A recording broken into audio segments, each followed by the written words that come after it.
Hi, I'm Laura LaQualia, the Visual Arts Supervisor for the Cobb County School District. I'm out here outside just taking some pictures. I really like to take photographs, and I bet you do too. I know with everybody having phones, it's a lot easier to take pictures than it used to be, and because everybody has access to a camera, they often call themselves a photographer. By definition, they are a photographer. It's just somebody who takes pictures. But if you know a little bit about composition and think through some of the things you learned about in art class about the principles and elements of art and design, you can make really great photographs. And that's what we're going to talk about today. So in history, people have taken photographs of a variety of different subjects. And there's three main things that people have taken pictures of. There's portraits, pictures of people, still lifes, pictures of things or objects, and landscapes. And that's pictures of our environment. Now, there's a couple of different types of environments, or lots of different types of environments, but we can kind of categorize them into three different types. Natural landscapes, which would be just a natural landscape. Nothing man-made in the picture, everything organic in nature. Trees, mountains, water, streams, lakes, leaves, grass. Another type of landscapes that people might take pictures of are man-made landscapes. Man-made landscapes are any images of the environment that you live in that show things that people have made or constructed. So instead of focusing on natural items, we're looking at man-made items. Of course, you can also have landscapes that feature both, a combination of man-made and natural items. If you look around, you can find really interesting places to take pictures. Sometimes areas which are places where people normally might not want to look, like a storm drain or something, can be really interesting when you set up the composition and purposefully intend to take a calculated picture. So when we're taking photographs, we want to talk about how to organize them compositionally. So this strategy is called the rule of thirds.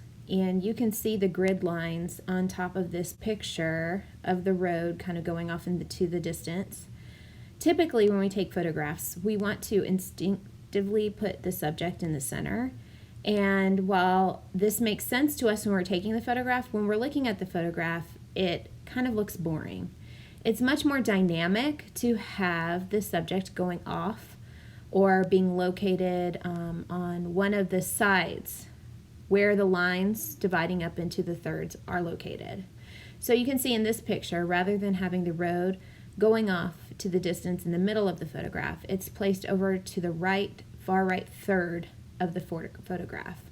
This is also important when you're taking landscapes, especially because you want your horizon line to not be in the middle. You want it to either be high up in the first top third or low down in the bottom third, like you can see with our road right here. Using the rule of thirds will help to create dynamic photographs that are fun to look at and eye-catching to your audience. Ansel Adams was an American photographer, and he's pretty famous. His images show the American West. Usually in black and white, he favored a wide variety of value tones in his photographs, and he's famous for a lot of the photographs taken just of the open wilderness. In the 40s, he did a series of photographs for the National Park Service, and we're going to look at a few of those today. This one I picked because it clearly has the rule of thirds being applied that we just talked about a few minutes ago in the video. So when we look at this image, we can see how he has taken careful care to compose his subject in a way that is both dynamic and interesting to the viewer. So let's start talking with the horizon line. I mentioned that at the end of the last clip. The horizon line is where the sky meets the ground in an image, a painting, an artwork, a photograph, whatever. So here we see the horizon line down in the bottom third of the photograph, and the sky takes up the top 2/3 of the photograph, or a little bit more. Then we can see that he's taken the main point of emphasis, this large tower, and he's placed it off to the left over on that line almost of where the grid would be if we had the grid overlaid on top of this, of the left third of the photograph. So we can clearly see how Ansel Adams used the rule of thirds when taking photographs. This photo was taken in Yellowstone National Park. It is part of Ansel Adams' series of photographs he took for the National Park Service, kind of documenting these areas for the government. This image shows a stream winding back towards the geyser, and the title of it is actually Central Geyser Basin, Yellowstone National Park. Now, of course, we don't have geysers all around us, but when I first looked at this image, it looked like kind of the muddy overflow that happens when we have heavy rains, which we've experienced a lot lately here in Cobb County. And so I thought this image would look kind of familiar to people, and shows how you can create an interesting image where the rule of thirds is employed. We see that with the stream kind of winding to the left, and then we've got the trees on the right. The horizon line is up in the top third of the image, so most of the picture is of the land. And this is an example of where Ansel Adams has used the natural landscape entirely here in this photograph. This one is a great example and a wonderful composition, very interesting to look at. So this photograph was taken in New Mexico of a National Historic Landmark there, and this is a church. So again, part of the series for the National Park Service. And this photograph is really interesting because of the way it's composed. You know, the lighting is beautiful. There's a full range of value, meaning that we have really light values like white all the way to very dark values, black. And there's a lot of contrast too, like the way the shapes kind of lay on top of each other. So this shape of the first part of the structure on top of the shape of the structure behind it, and then all of that is against the sky. So different values reinforcing those shapes.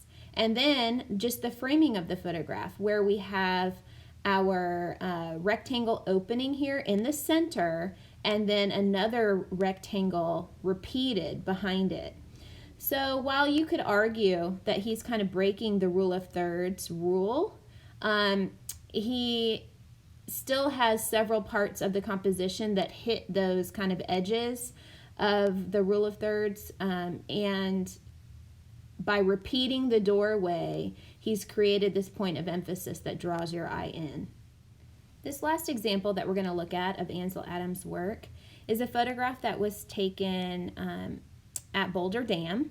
So it's looking over the top of Boulder Dam, and the dam is the man-made structure on the right side, and you can see how it's like this concrete form that's sweeping down, and then the lake, the water is trapped behind it. You can see that kind of behind. And then we have these electrical structures kind of jutting out from the side of the cliff at a diagonal in our composition. All kinds of lines coming out from them. It's really interesting, making our eye move around. And then we have the shapes, the organic forms that are created by the mountainside, the cliffs there that the electrical structure is attached to, and then the mountains in the background. So this is an example of both a man-made and natural landscape combined. It provides a lot of contrast. It's really interesting to look at, and it makes us think about how we people have changed kind of the shape and the look of the natural world. I hope you've enjoyed this look at taking landscape photos. Go outside, have some fun, and take some of your own.